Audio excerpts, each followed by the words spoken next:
Your visit to me in this lonely place because of your pure and unflinching devotional service is a great boon for you. Wow, so this is kind of our goal, isn't it?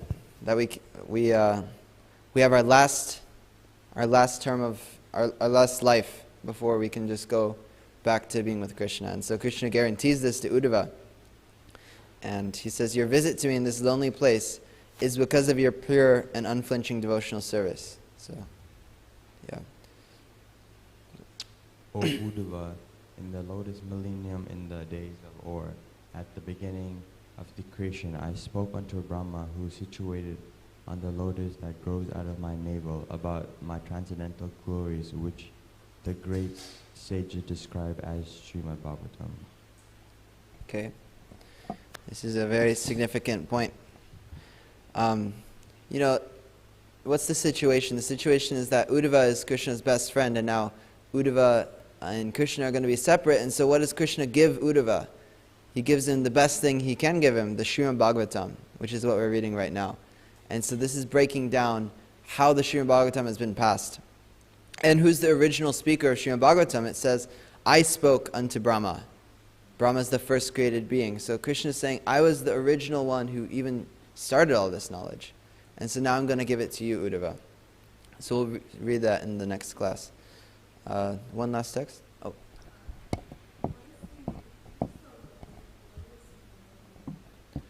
I'm actually, we hear that the universe goes through many different millenniums, many different ages.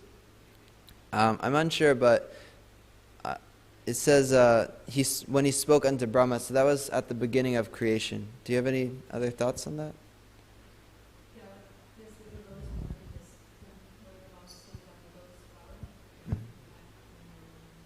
Okay. Yeah, the lotus millennium was basically the beginning of creation. So, yeah.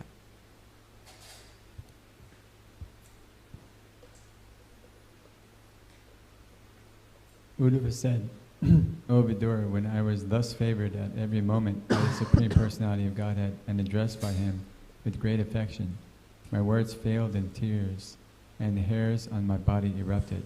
After smearing my tears, I, with folded hands, spoke like this. Okay, nice little cliffhanger for the next class. What did Uddhava say to Krishna? So he approaches Krishna, his words are failing in tears, and his hairs are standing on end, and he's very upset. It's a very heart-wrenching scene. All right, let's read text 11. Shri Bhagavanu Vacha Veda Hamantar Manasipsitam Te Dadami Yata Duravapamanyai Sache Pura Vishvachujam Vasunam Matsidhi Kamena Vasotya Yeshta.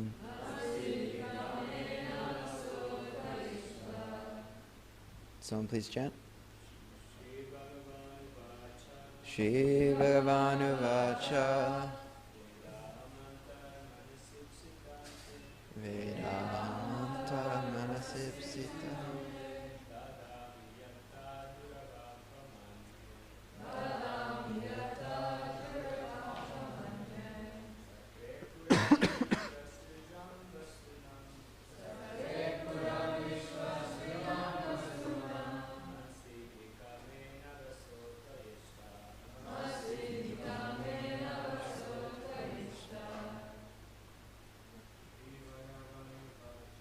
Shri Bhagavanu Vacha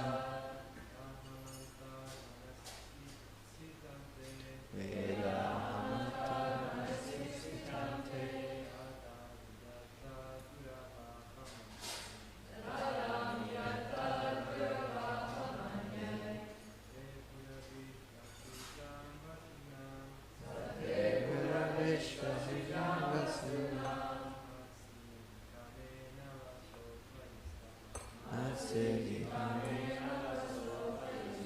One more. Shri Bhagavanu Vacha Veda hamantar manasipsitam te. Nagami tata duravam.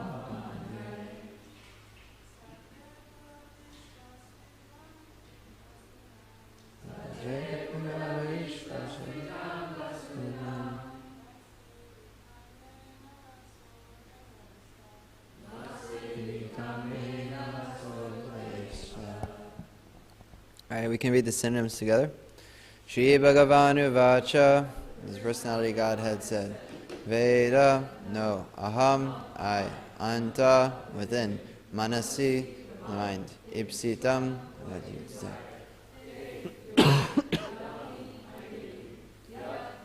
Yes.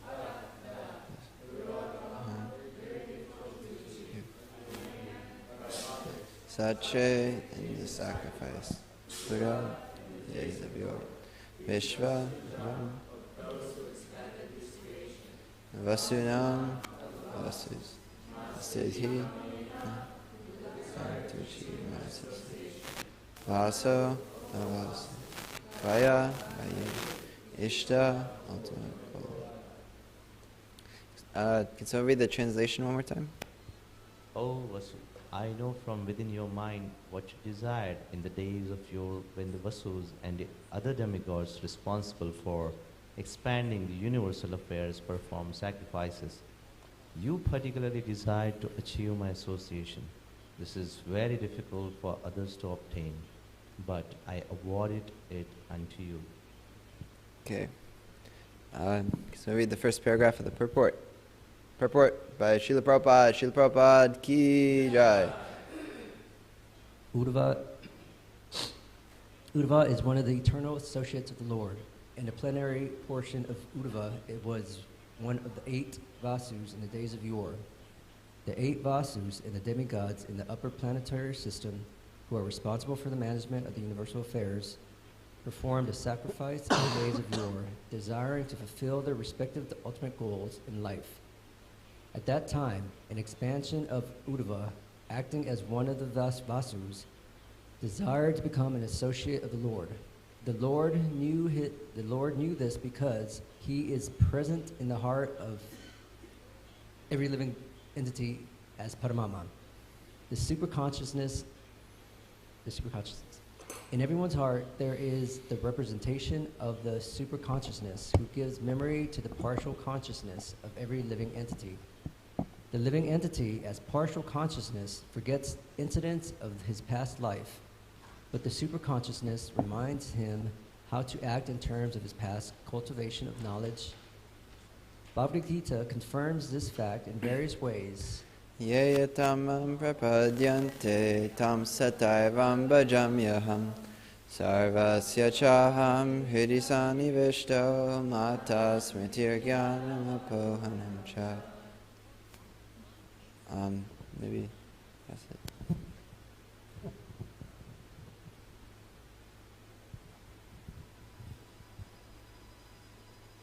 Everyone is at liberty to desire as he likes.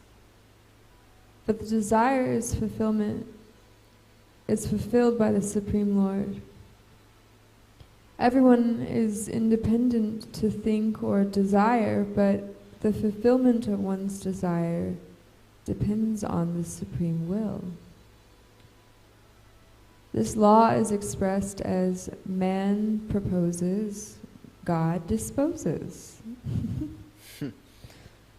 In the days of yore, when the demigods and Vasus performed sacrifice, Uddhava, as one of the Vasus, desired to enter into the association of the Lord, which is very difficult for those busy in empiric philosophical speculation or fruitive activities.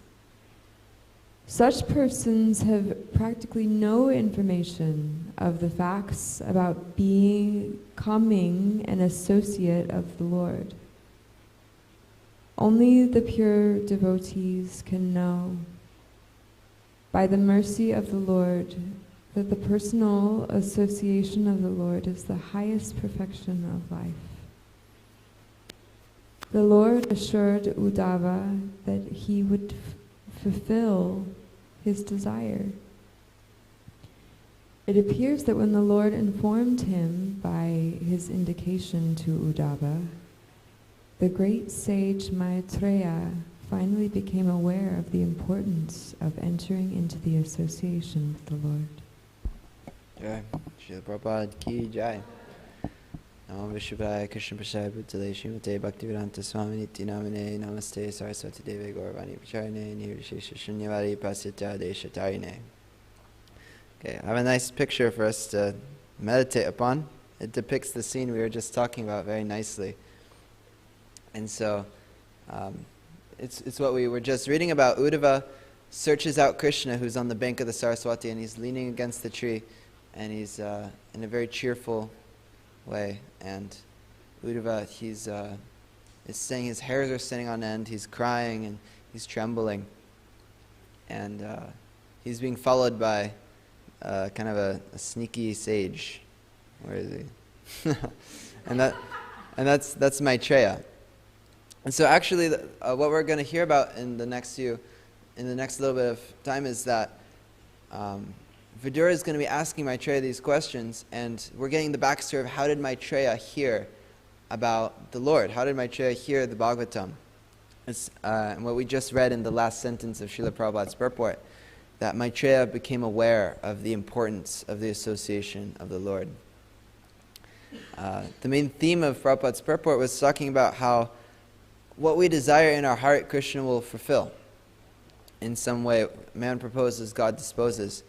And so Uddhava, we see, he's very attached to Krishna, and so he desired the association of Krishna.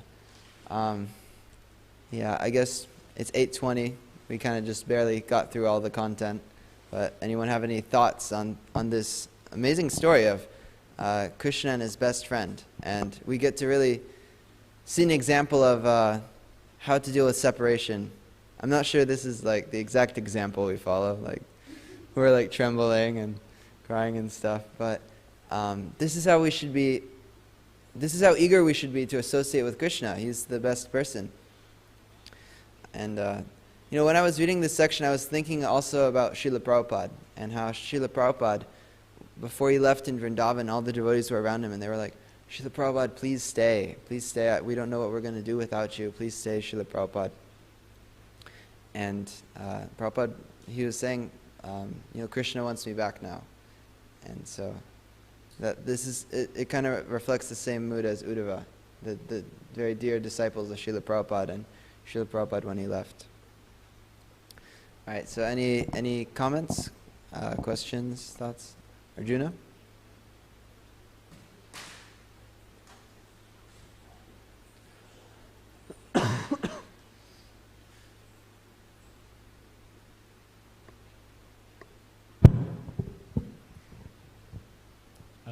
Thank you for a wonderful class, Prabhu.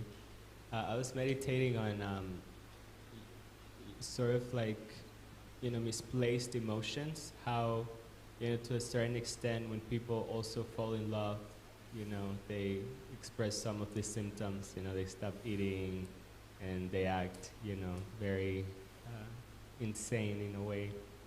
People go to, chase, the lover and just do crazy things. But for whatever reason, this is so hard to achieve when it comes to God, who's, our creator. So, of course, that has a lot to do with our material contamination and our desire to pursue things that are not Krishna himself. But yeah, that was just my thought, how nice it would be that, I'll speak for myself, I can place those thoughts and emotions onto God so I can have the same feeling of separation. Yeah, what a great point. Srila Rupa Goswami describes how devotional service, it's like a sugar candy, but we have jaundice. And so, it's like, this is the best person. This is the supreme person. This is your best friend. Person who's given you everything, and person who's like the most blissful to associate. But for some reason, we'd rather chase over, like, you see like the kind of people chase after. It's like what are you doing with your life, man? Like, get over them. Stop wallowing. Go be yourself or something. And they also approach their significant others like Uddhava, don't go, please. But this same thing flipped unto God. It's like such a high perfectional stage. It's interesting how spirituality and materialism, they often parallel, kind of like flipped, It's like, so what a nice point. Thank you, Arjuna. Prabhupada Priya?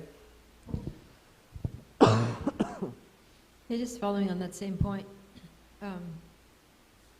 We're fortunate because we have the capability of knowing Krishna, so intimately through the descriptions of his, who he is, what he looks like, what his qualities are, what he does, how he interacts with his devotees, how, we have so much information.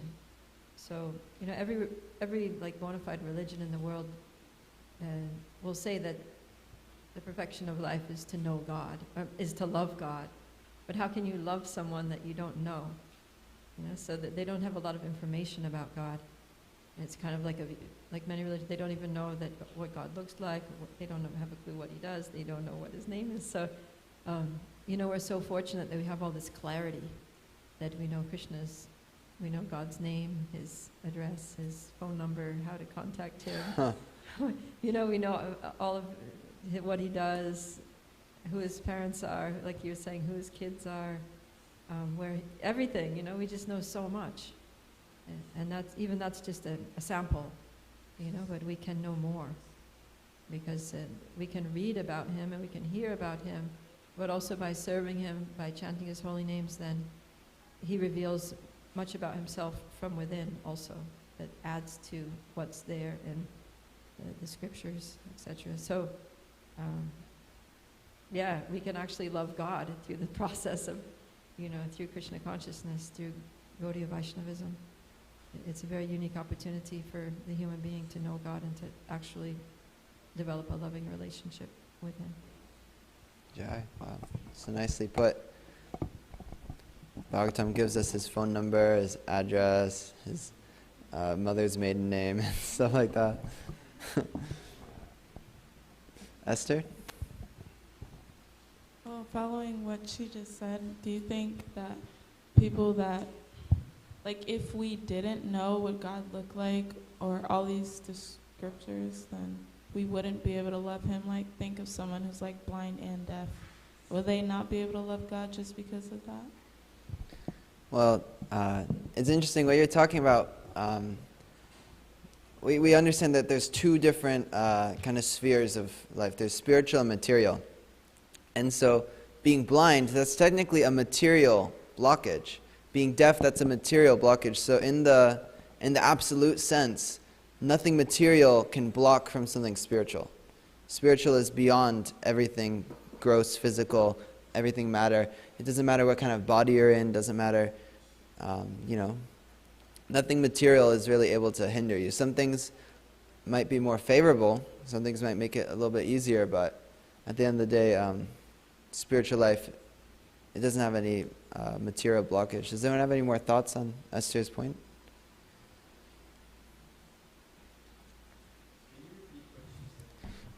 She was asking, are you still able to love God if you don't even know if you don't know much about him, and also if you're blind or deaf and you're unable to hear who God is or see depictions of God, can you still love him?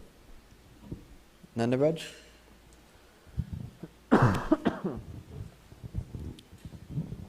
Krishna is Paramatma, is within everybody's heart. And he's just waiting for us to turn to him and start to inquire about him. And in that way, he'll make the arrangements for us to get to know him in some way, shape, or form. By sending a spiritual master, sending us books on knowledge of him, or some way, shape, or form. So that's our main duty, is to make that movement from facing away from Krishna to facing towards him. Okay. Arjuna, then Prabhupada Priya, then Janaki?